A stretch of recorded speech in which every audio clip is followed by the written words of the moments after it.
Welcome to the show. I'm your host, Jay Gonzalez. In today's episode, we're going to be discussing trauma bonding. That's right, folks, trauma bonding. Have you been through it? Do you know someone that has? Do you even know what the heck it is? You know what time it is, folks? Let's get controversial.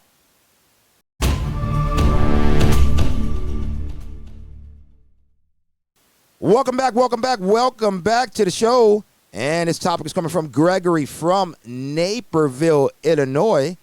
And he says, I've dated my girlfriend for almost 3 years.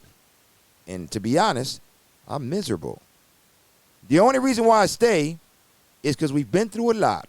From an eviction to a death in her family to the loss of a job.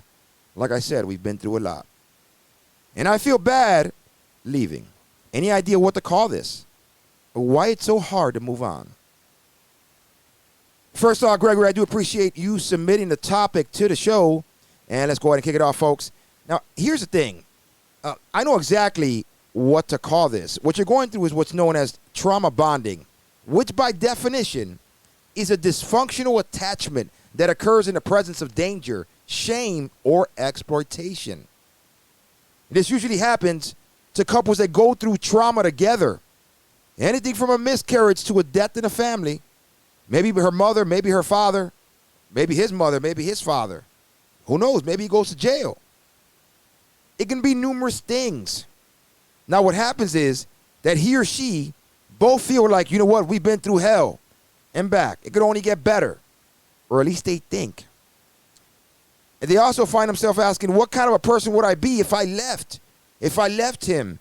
If I left her after her mom died, after his father died, after he lost his job, or any other traumatic experience? This builds a connection of mutual struggle that in some cases, sometimes in most cases, both parties had to face. Trauma bonding, although it might mean well coming from the heart or might be from the right spot, your relationship will always be unpredictable. His or her moods will always be changing on a daily basis. Most of the time, they constantly betray you. Yet you still give them another chance. Most of the time, they fill your head with false promises. Okay? And yet, they're never fulfilled. You feel responsible for their happiness. And you lose yourself trying to please them. Remember, the sense of familiarity makes it impossible to leave them. At times, you have anxiety attacks just thinking about the fact of being apart. So, hopefully that answers your question, Gregory. But you know what? I got something special for you folks. And this is my first female caller coming all the way from Robertsdale, Indiana. Please welcome to the show, Lisette. Welcome, Lisette. Welcome to the show. Hello, Jay. Thank you. Thank you for having me. Thank you for being here. So what are your thoughts? Have you experienced anything regarding trauma bonding? Have you went through it? You know somebody that has? What are your thoughts? Yes. I've actually experienced trauma bonding, and it is absolutely. I agree with you. Gregory is in some hot shit.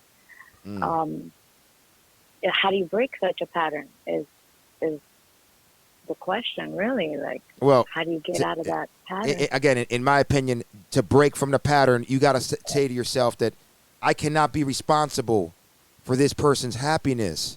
You know, I can't live my life to please somebody else and put them to make sure that they feel better about themselves. You know, I get it. They've been through some traumatic stuff. But staying in that darkness, if you will, that trauma that you guys went to, and keeping yourself inside that forever is not going to be help. It's not going to help you. You can't be happy like that. So you'd have to say, you know what? I got to worry about me. And I'm sorry. I love you. I care for you, whatever the case may be. But I got to do what's best for me, best for my mental health. Because this here is just a little bit too much for me. And you walk.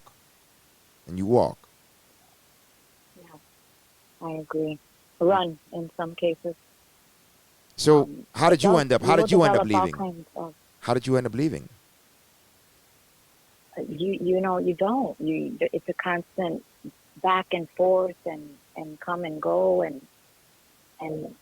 you find yourself, you could be years, decades in the same pattern and not recognize, because there's this love bombing that comes, this honeymoon phase, and you get back together. You need space. You go back. It's this comfort, It's the reason why probably police officers are busy on nights like this, full moon nights. Domestic violence, it comes along with extreme emotional abuse. Right. You don't recognize it. You don't see what you're And going most, through. and I would agree with you that most trauma bonding does come from abusive relationships. I mean, what could be more traumatic than that? Okay. Mm-hmm. But to me, I think it's more harder for the person that's committing the harm to leave. Okay, because one, they feel guilty. I'm putting her through this. Let me stay here and try to make it up to her. Or he just likes to be able to have that power over her, to keep her her mind or at a level that she damn near degrades herself. She feels self-conscious about herself, or she's not happy with herself, or whatever it might be. But overall, it's a mind game that they're playing on you. It is. It is a very, very dangerous and scary, manipulative game, battle of the mind. It's awful. Now, just to make sure that we're clear, this is not only done by men. This is also done by women, and this is not to bash either side. Okay? And I know some of you got women listening out, watching this episode right now. Understand that I have nothing against women. Men need women. Women need men. It's those women that don't value themselves that I got a problem with.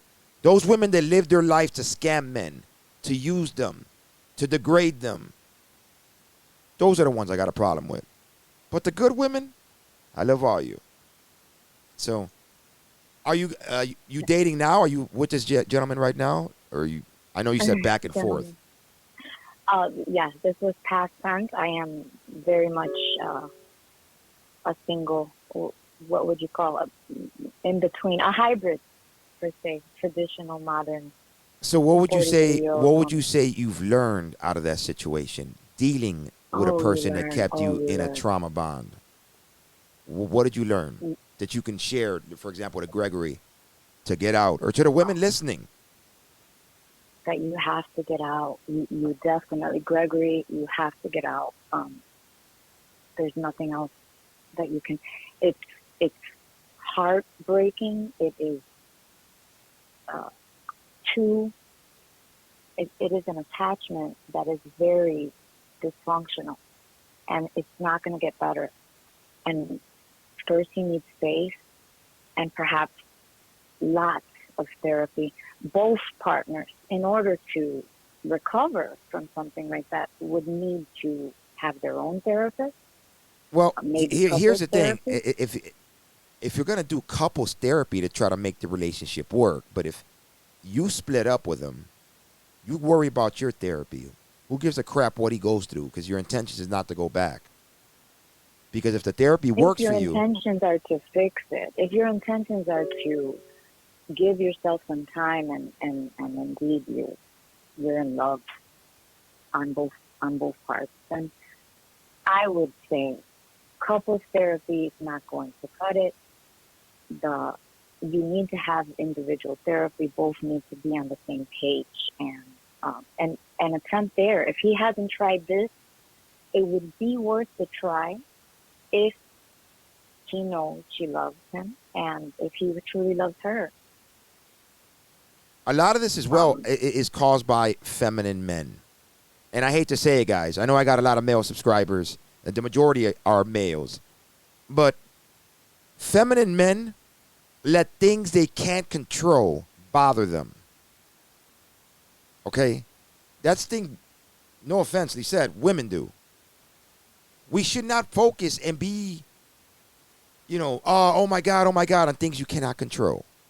when you overreact, it creates trauma bonding. So Yes, and trauma bonding is just that. There's a lot of disorders that come with trauma bonding. Anxiety, like you said earlier, PTSD, depression, separation, anxiety, all kinds of disorders. And indeed, there's many reasons. Hospitalization, deportations. There's so many reasons where the relationship can be tested, right. deployment to the war, they don't come back too well sometimes. And there are Was challenges he that in the war? Was he a veteran? I would prefer not to comment on that so personally, but I would say Okay. in my experience, there was a very traumatic event that caused a domino effect. And yes, does the family feel that pain? Absolutely. Absolutely. Even the children. And So you your have first children. You step. have children with this man. I have a child, yes, I have a boy. Ah. I wouldn't say in my case, speaking individually, personally, I'm familiar, and I don't want to get too, and Johnny Depp and all that defamation stuff. We're not doing that Right. today. Right. Right. But that would be a perfect example of trauma bonding. That Johnny Depp and Amber Heard stuff. Wow, wasn't that a show? Indeed, it was, That's and it painful. didn't turn out That's good for Amber Heard. painful. That's for sure. And that one was possibly the most ridiculous example of trauma bonding, because if you're going to be recording each other, it's usually in fear, okay? In fear, not Right. to entertain. There's or always I'm somebody who recording you has right now. leverage. There's always somebody who has the leverage, and this is why I say there's a little bit of blackmailing involved.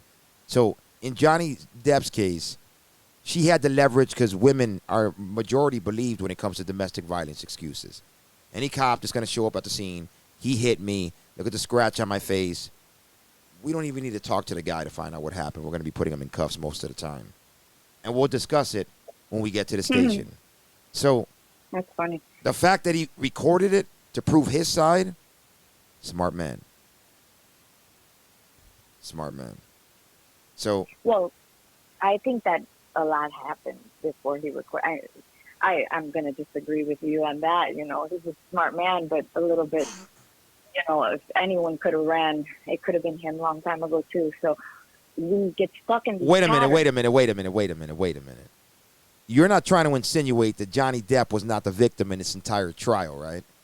You did see the trial. Okay, I just wanted to make sure I think that they you're are not coming both, in defense of both, Amber Heard. both very much ridiculous, and it happens to be where in that case you don't walk, you run. Okay, you got to run from one another. Absolutely. That's just, and so the mistake is that just like we witnessed, they couldn't. They were in a bubble. They shut out the world. The way they explained it, it was. You know They what I were would in love. also say brings a lot of trauma, if you will? Bad boys.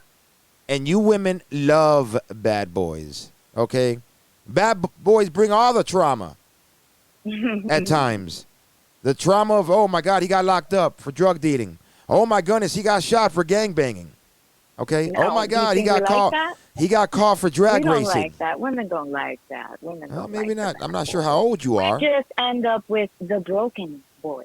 And sadly, we attract broken things. And we think we can heal these things sometimes. It's almost in our nature to want to, or maybe they can change, or he loves me. This is, often making I excuses. don't want to date a woman that I have to raise. Okay? If you've been And through a neither lot does of a woman. trauma A in woman your does life, not want to date a man for that example, she has to raise. this is true. This is true. But for example, women that say, "Oh, I'll only be feminine for the right man." Okay? The right man. Those type of women, I don't even want to deal with them, because if you got to out of the sudden act feminine and you're not naturally feminine, or you got to play the role to be feminine, or you got to turn feminine or bring out your feminine side, why would I even want to deal with it? But let's stick back to the topic, and that's trauma bonding. So in this case, Gregory, you got two sides, all right? Lisette gave you the female's point of view, and I'm giving you the male's. Run. Those of you guys watching, comment below and let me know your thoughts. Let me know what you think of Lisette, our first female caller, and her spin on trauma bonding. Until the next one, I'm your host, Jay Gonzalez. Lisette, I do appreciate you coming on the show. You know what? Thank you for having me, Jay. And maybe one day. It's my pleasure. Maybe one day you can actually come on the show if you like. You know, let me know, guys, if you guys would like to see Lisette actually come to the studio and get on the show. We could possibly make it happen. All right, until the next one, folks. Remember, keep it controversial. Peace out.